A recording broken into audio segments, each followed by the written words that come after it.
안녕하세요. 처음 인사드립니다. 저는 50대 중반 여자입니다. 간단히 소개를 먼저 하시길래 저도 제 소개를 해보자면 저는 나이가 나이인지라 벌써 딸아들 자식들 다 대학 졸업시키고 이제 순 좀 한번 돌린 후 살맛이 나는 여자예요. 막내까지 재작년에 취업을 했고 다달이 애들이 10만 원씩 가끔 20만 원씩 넣어주는 월급으로 소소한 재미를 느껴가며 사는 주부입니다. 남편도 회사를 은퇴했고 지금은 저랑 같이 집에서 하루 종일 코로나 때문에 못 나간다고 붙어 살면서 젊은 적 돈 버느라 못 해봤던 취미들을 해보면서 살고 있어요. 그래봤자 집에서 커피 한번 내려보고 처음으로 미니 오븐이란 걸 들여서 집에서 빵을 굽는 게 전부지만 말입니다. 소소한 것이 주는 행복이 너무 좋아서 나이가 들어 슬펐지만 기분만큼은 전혀 우울하지 않은 그런 인생이라 생각했습니다. 그런데 참 이놈의 동서만 생각을 하면 제가 꾸준히 정기적으로 속이 뒤집히네요. 아무리 생각 안 하고 살려고 해도 잊을만 하면 제 속에 연병을 떨어주는 동서 때문에 커피 한 잔을 마셔도 이게 커피를 마시는 건지 까나리 액젓을 마시는 건지 모르겠고 그렇게 한참 또 소가리를 하면서 지내다가 자식들 보면서 원산복구가 됩니다. 이 나이에 참 친구 관계에서 속 끓이는 것 마냥 마음이 좋지 않네요. 저희 동서는 저보다 3살이 적습니다. 지금은 같이 50주를 맞이해서 나이 들어가는 처지인데 참 결혼을 할 적부터 부리던 버릇을 고쳐낼 생각을 못하네요. 처음 동서가 시집 오던 날 전 정말 기뻤어요. 무뚝뚝하셨던 시부모님 옆에서 말 한 번 더 나눠보면서 대화를 나도 동서가 생겼다는 사실에 친구를 소개받는 것만큼 기뻤습니다. 저희 남편이나 도련님이나 둘 다 서울 타지에서 일을 하고 있는 사람들인지라 시댁을 자주 찾아뵐 수가 없었고 그래서 결혼하기 전에 도련님이 한번 저희 집에 찾아와서 소개를 해줬고 그 이후 반년 정도가 지나서 결혼식장에서 다시 마주하게 되었죠. 그 사이 결혼 준비를 하기 바쁠 것 같아서 저까지 연락을 하면 정신이 없을까봐 따로 연락을 하진 않았었고, 그렇게 결혼식에서 만난 동서를 전 누구보다 축하를 해줬어요. 참 곱기도 고왔고, 들어보니 서울에서 대학을 나오고 직장까지 다닌다고 하더라고요. 멋진 동서를 두게 돼서 남편이랑도 도련님이 장가를 참 잘 가셨다며 뒤에서 많이 기뻐했습니다. 그런데 결혼하고 나서 처음으로 진득히 대화를 하게 된 동서는 생각보다 제가 기대했던 사람의 모습과는 달랐습니다. 그때가 설날이었던 것 같은데 설을 시댁에서 처음 지내는 동서가 많이 긴장을 할 것 같아서 제가 옆에서 동서, 몸 피곤하면 언제든 말하고 무리해서 절대로 일하지 마? 라고 말을 했었는데 저한테 그러더라고요. 형님, 저는 형님처럼 안 사니까 걱정 안 하셔도 돼요. 라고 말입니다. 이게 참 순간적으로 지나가며 들은 말인데 기분이 묘하더라고요. 나처럼 사는 게 무슨 뜻이길래 나처럼 안 산다는 말을 할까 싶어서 기분이 좋지 못했습니다. 그럼에도 제사 지내는 와중에 식구들 앞에서 얼굴 안 붉히려고 그 말에 말대꾸 한 번은 하지 못하고 그래 다행이다 라고만 내서 경쾌하게 대답을 했어요. 그리고 그날 저처럼 안 산다는 게 무슨 소리인 줄을 단번에 느낄 수 있었어요. 동서는 코앞에서 시어머니가 갖다 놓으라는 것도 그냥 듣고서 가만히 있더라고요. 네, 저보고 하라는 소리였습니다. 제가 그 그릇들을 제사상에 다 갖다 놓을 때까지 동서는 옆에서 도련님이랑 무슨 얘기를 하는 건지 웃고 있기 바빴고 그날 제사가 끝내고 설거지를 하는 것까지 동서가 그 순간에 선물을 사왔다며 어머님 옆에 가서는 선물 증정식을 하는 바람에 제가 남은 가족들이 다 거실에서 하하호호 하는 동안 설거지를 끝마치고 나왔어요. 앞치마는 설거지물로 흥건하고 저는 하루 종일 음식하고 제사상 차리고 설거지까지 풀로 일을 하는데 왜 아무도 날 안 챙겨준다 싶어 섭섭하기도 하고 왜 동서는 나를 도와줄 생각을 못할까 싶어서 속상하더라고요. 그렇다고 동서한테 도와달라고 말하자니 형님 노릇 하는 것 같아서 기분 나빠할까봐 쉽사리 말도 못 붙이겠고 이 집안에서 핏줄 들은 내 남편이랑 도련님 두 사람인데 왜 엄한 며느리인 나 혼자만 이러고 있나 정말 한숨이 푹 나왔습니다. 그리고 그날을 계기로 동서는 상당히 아주 고의적으로 집안에서 일을 도와주는 걸 거부해 왔습니다. 지방이라서 휴일을 맞으면 다들 차를 타고 운전해서 시댁으로 가곤 했는데요. 꼭 매번 하루씩 더 늦더라고요. 저희 남편이 회사를 다니니까 하루 정도 여유를 두고서 시댁에 가는 반면에 동서는 하루를 더 늦게 와서는 꼭 늦잠까지 자고는 일어나서 첫마디가 형님 밥 좀 주세요 라는 거였습니다. 아휴 다른 집 며느리분들도 다 이런 식으로 큰 동서가 시댁에서 둘째 동서 밥까지 챙기나요? 저는 이 짓을 아이를 먼저 낳고 나서도 반복했고요. 애가 옆에서 보채는 거 달래가며 시댁까지 내려와 몸은 만신창이인데 옆에서 시어머니는 자꾸만 같이 음식을 만들고 제사 준비를 하길 원하시니까 또 쉬지도 못하고 일을 하곤 했는데 가장 바쁜 그날이 지나가면 동서가 시댁에 도착을 해서는 꼭 제게 밥을 차려달라 했어요. 옆에서 보다 못한 남편이 처음엔 안 그러더니 점점 저를 도와주더라고요. 당연히 남편도 손을 보태서 저를 도와야 할 일이었는데 그간 그냥 며느리들 일이라며 남일처럼 보기만 하다가 동서가 하나도 거들어주지 않으니 본인도 저보기가 미안하고 딱했는지 슬슬 팔을 걷어붙였어요. 그러다가 이번에도 늦게 와서 저를 보자마자 어떠한 인사말도 없이 형님, 먼저 오셔서 다 해놨네요. 밥 좀 차려주세요. 라고 하는 동서한테 화가 쌓인 건지 남편은 재수씨, 참, 너무하네. 저랑 이 사람 어제 와서 이거 다 차리느라 애 보고 일한다고 잠도 제대로 못 잤어요. 라면서 밥은 혼자서도 차려 먹을 수 있는 거 아니냐고 언성을 높였고 그 바람에 도련님도 놀래서는 상황 파악을 하느라 정신이 없으시고 겨우겨우 도련님과 제가 말려서 일이 일단락되긴 했지만 그 바람에 저와 동서의 사이는 더욱 껄끄러질 수밖에 없었습니다. 다행히 가족이고 서로 매일 봐야 하는 사이인지라 서로 물어뜯거나 째려보면서 경계하고 멀리하는 사이는 아니었지만 동서는 그날으로 좀 더 교묘하게 저를 약올릴 듯한 행동과 말들을 하기 시작했어요. 저희 집은 남편이 장남인지라 주기적으로 시부모님께 용돈도 드리고 있습니다. 더 정확히는 남편이 벌어오는 돈 중에서 제가 생활비 빼고 남은 일부를 시부모님께 계좌이체로 드리고 있었어요. 아무래도 남편이 저희 부모님 용돈까지 챙겨주려 하다 보니 저도 남편에게 고마운 마음이 들어서 시부모님 용돈까지 직접 관리를 하며 드리고 있었어요. 뭐 이건 각 집안의 사정이니까 주어라 마라 할 거리는 아니지만 아무튼 동선에는 학비 도움까지 다 받은 도련님마저도 입 싹 닫고 아무 용돈을 드리지 않고 있다고 하더라고요. 그런데 문제는 돈을 가지고서 동서가 저에게 시비를 걸기 시작한 겁니다. 어느 날은 어머니 옆에서 그냥 조용히 일을 도와드리고 있는데 또 역시나 늦게 도착을 해서 늦잠 자고 일어난 동서가 일어나 어머니께는 환하게 인사를 하면서 저한테는 그냥 하는 둥 마는 둥 보더니 잠깐 어머님이 자리를 비우신 사이 저한테 먼저 말을 꺼내더라고요. 아, 그냥 돈 줄 테니까 이거 다 형님이 하시면 안 돼요? 라고 말입니다. 제가 순간 정말 제 귀를 의심할 수밖에 없었습니다. 아무리 경우가 없다고 하더라도 이런 식으로 말을 생각 없이 뱉어내고 하기 싫은 티를 팍팍 내면서 엄연히 손윗사람인 형님께 돈 줄 테니 혼자 하란 소리를 하는 동서는 살다 살다 정말 처음 들어봤네요. 저희 남편도 돈을 열심히 잘 벌어오는 사람입니다. 제가 돈이 없어서 이 며느리 짓을 하고 있는 게 아니었단 말씀을 드리는 겁니다. 그래도 시부모님은 나이가 들어가고 계시고 이왕 하는 거 그냥 내 도리는 다 하자는 생각으로 옆에서 꿋꿋이 요리하고 제사상 차리고 남편까지 나서서 다 함께 도와주고 있는 마당에 도련님이나 동서는 도와줄 생각도 안 하고 시댁에 와서는 산책하겠다며 집을 나가서 동네에 있는 산이라도 타고 내려오는 건지 한참을 들어오지 않다가 오후 늦게 와서는 차려주는 밥이나 얻어먹고 해도 참 너무하더라고요. 그런데 이제는 돈을 줄 테니 아이 저 혼자 다 하라고 대놓고 뻔뻔하게 부탁도 아닌 애교를 부리며 주접을 떨다니. 제가 그래서 그렇게 돈 주고 나한테 밥 차려달라는 소리를 할 거야?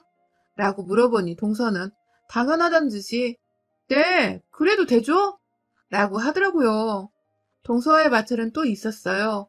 뭐 꾸준하게 게으름 피우는 동서 옆에서 저 혼자 속 터지는 일들이 많았었는데 저 첫째가 초등학교 들어가던 때인데 아직 고등학교도 안 간 애한테 서울에 있는 대학도 못 가면 얼마나 부모님이 속상해 하실까? 라면서 8살짜리 애 앞에서 한숨을 푹 쉬더라고요.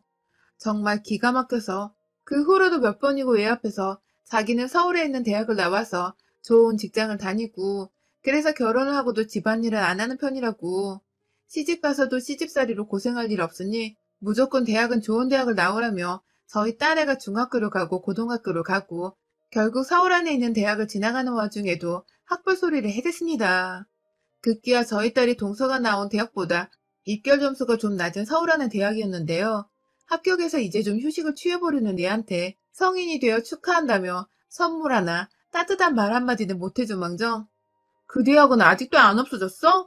거기 가서도 뭐 하려고? 라면서 오히려 정색을 하고 학교로 내리까더라고요. 그 바람에 딸내미는 자기가 남들이 쪽팔려하는 대학에 들어갔다 생각을 했는지 한동안 입시 전부터 그냥 다 때려치우고 재수를 할까 말까 이 난리를 피웠고, 저와 남편이 대학은 시작에 불과한 거라고, 사회에 나가는 한 과정일 뿐이니 다녀보고 개의치 않으면 네가 편입을 도전해보라며 설득을 시키고 또 시켜서 겨우 대학에 보냈어요. 좀 좋은 말 좀 해주면서 어른으로서 어른답게 말을 하고 행동을 해주면 좋으련만 철없는 애도 아니고 그런 소리를 해대며 저뿐만 아니라 제 자식들한테까지 그러니 저도 슬슬 화가 나고 동서가 싫어지기 시작했어요. 처음엔 철이 없어서 그런 거라 생각을 했지만 갈수록 반복되는 언행이 기분 나쁘고 재수가 없었죠. 그럼에도 자식들 앞에서 화를 내고 난동을 피우기 싫어서 저 하나 희생하자는 마음으로 그냥 참았습니다. 지금 생각하면 왜 진작 아무 말도 못했나 싶어서 너무 분하지만, 그럼에도 애들 정서 생각하면 무조건 참은 건데, 아휴, 안타깝게도 제가 생각했던 것과는 전혀 다른 결과를 초래했더라고요.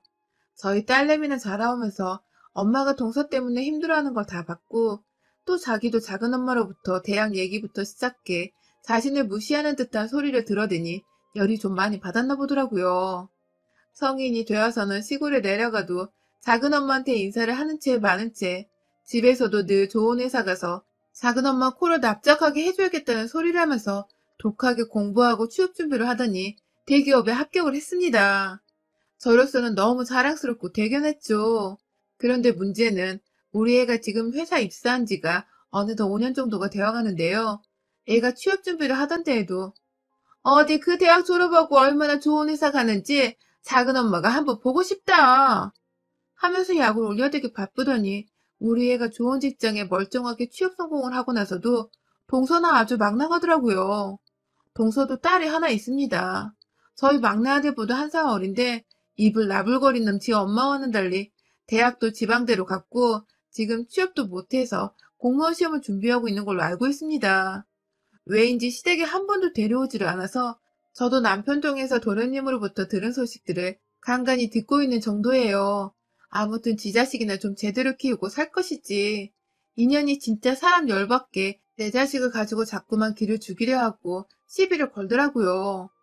좋은 대학 나왔고 걱정하던 것을 코 납작하게 해줄 만큼 좋은 회사도 떡하니 들어갔는데 꾸준하게 제 딸을 무시하는 겁니다. 네가 정말 출세했다. 부모가 지방대를 나오면 보통 꼭 대학을 못 가던데 하는 말부터 시작해서 그 회사 얼마 못 다닐지도 몰라. 학벌이 좋지 않으면 대기업에서 절대로 버티기가 힘든 게 사회야. 라면서 아직 잘 다니고 있고 승진까지 한 내 딸한테 금방 잘릴지도 모른다 소리를 해대면서 얼굴에는 소름 끼칠 정도로 착한 척 미소를 지어댔어요. 얘 머리에 도대체 뭐가 든 건지 모르겠을 정도로 얘가 참 뻔뻔하고 못되더라고요. 딸도 점점 스트레스가 쌓이고 참다 참다 안 되겠었는지 재작년에 숙모 얘나 잘 키우세요 하면서 말대꾸를 한 번 했다가 동서가 내내 우리 애는 생각이 깊어서 노후가 보장되는 공무원을 준비하는 거라며 요즘은 100세 시대니까 무조건 오래도록 일할 수 있는 걸 찾아야 한다면서 또 자기 자식 자랑에 내 딸이 말을 함부로 한다고 뒷담화에 아주 정말 난리가 아니었습니다. 물론 저는 한 귀로 흘려듣는 게 버릇이 되어 동서 말을 깨끗하게 무시한 채 내 딸을 향해서 엄지손가락을 치켜주며 잘했다고 칭찬을 했고요. 그런데요, 올해는 저희가 좀 다른 설을 일찍 보내게 되었어요. 오래전 시아버지는 병으로 먼저 세상을 떠나셨고 바로 작년 말에 시어머니께서 돌아가신 겁니다. 너무 멀쩡하셨던 분께서 갑자기 돌아가신 바람에 저희 집이나 도련님네나 코로나 뚫고 모여서 장례를 치르고 상 치르고 정말 정신이 없는 해였어요. 마음도 많이 울적했고 그냥 사람 인생 참 허무하다며 마음 좀 끓이는 와중에 올 초 49제를 위해 저를 한번 찾았다가 도련님네랑 다 같이 저희 집에 모였습니다. 다른 이유 없었고 그냥 시부모님이 다 돌아가신 마당에 우리도 이렇게 나이가 들어가는데 남은 가족들끼리라도 잘 지내야 하지 않나 싶은 생각에 남편이 먼저 꺼낸 생각이었고 저도 흔쾌히 받아들였죠. 남편에게 하나뿐인 동생인데 저랑 껄끄럽다는 이유로 피부치를 멀리하게 할 수는 없는 노릇이었고 와이프들 문제 빼고는 도련님과 저희 부부는 정말 잘 지내는 사이였거든요. 아무튼 그렇게 저희 집에 도착을 했는데 저희 아들은 회사 가까이인 분당에서 자취를 하고 있고 저희 딸은 저희 부부랑 셋이서 살고 있는데 그날 저녁에 딸이 퇴근을 하고 집에 왔어요. 저희 부부랑 도련님네 부부는 아주 간단하게 이른 저녁을 먹고는 잠시 커피를 마시는 중이었고요. 간간히 동서가 평생토록 만족하면서 살았던 저희 집 평수를 들먹이면서 형님은 아무리 셋이서 산대도 이렇게 좁은 곳에서 살아줘요? 하면서 집 가지고 또 뺀질거리는 소리를 해대길래 제가 한 번 또 한숨 쉬며 찻잔을 엎으려다가 양 옆에서 절 애처롭게 바라보는 남편과 도련님 눈빛에 참았습니다. 아휴, 말들아 떠는 건 나이가 들어도 절대 고쳐지는 게 아니구나 싶어서 어찌나 속이 터지고 또 안타깝던지요. 그러다 딸이 집안에 들어왔는데 아휴, 불안하더라고요. 딸은 숙모를 좋아하지 않는지라 집에서 마주한 동서를 보자마자 표정 관리를 못했어요. 안녕하세요 하고 인사를 하고는 그냥 방 안으로 들어가는 딸한테 저녁 먹었는지를 물어보러 따라 들어가려는데 뒤에서 동서가 그러더라고요. 아휴, 얘가 저렇게 어두워서 시집이나 제대로 가겠어요? 라고 말입니다. 아휴, 그러던 이내 회사는 아직 멀쩡히 다니는 거 맞아요? 라면서 대기업 다니는 척이 아니냐며 그 자리에서 웃기다고 웃는데 그 순간 방 안에 들어가던 딸내미가 나와서는 지금 뭐라고 하셨어요? 라고 물어봤고 저랑 남편이 안절부절 못하면서 그냥 어른이 하는 말씀이야 하면서 들여보내려 하는데 딸내미가 나도 어른이야. 나 지금 30 먹었어, 엄마. 하면서 다시 동서를 향해 방금 뭐라고 했냐고요. 라고 소리를 지르는 겁니다. 동서는 그 나이를 처먹고도 얘한테 질 생각을 안 하고 한다는 소리가 어머머, 얘 말하는 거 봐. 누구 닮은 거야, 너? 어른한테 그게 무슨 이라고 칼칼한 목소리로 기분 나쁜 말을 하는데 옆에서 저희 남편이 아, 좀 그만 좀 못해요? 하면서 동서를 향해서 으름장을 놓고요. 그 말이 끝나자마자 동서, 참말 이상하게 한다. 누구 닮긴 내 새끼인데 날 닮지 누구 닮아. 하면서 손가락질을 하면서 동서를 향해 삿대질을 하기 시작했고요. 동서는 거기에 지지 않겠다는 마음은 드는데 겁은 나는지 어머머머머 하면서 마치 우리 가족들을 상종 못할 사람이란 듯 쳐다보면서 도련님을 끌고 집을 나가려 했어요. 그러면서 아휴, 내가 절에서 시집 오자마자 그냥 확 돈 주고 손절을 해버리려고 한 건데 라며 신경질을 부리더군요. 하, 그 순간 뭔가 땡 하는 소리가 들렸습니다. 아이고 글쎄 우리 딸이 주방에서 냄비 하나 가져와서는 그냥 앞뒤도 없이 동서 머리통을 내리꽂은 겁니다.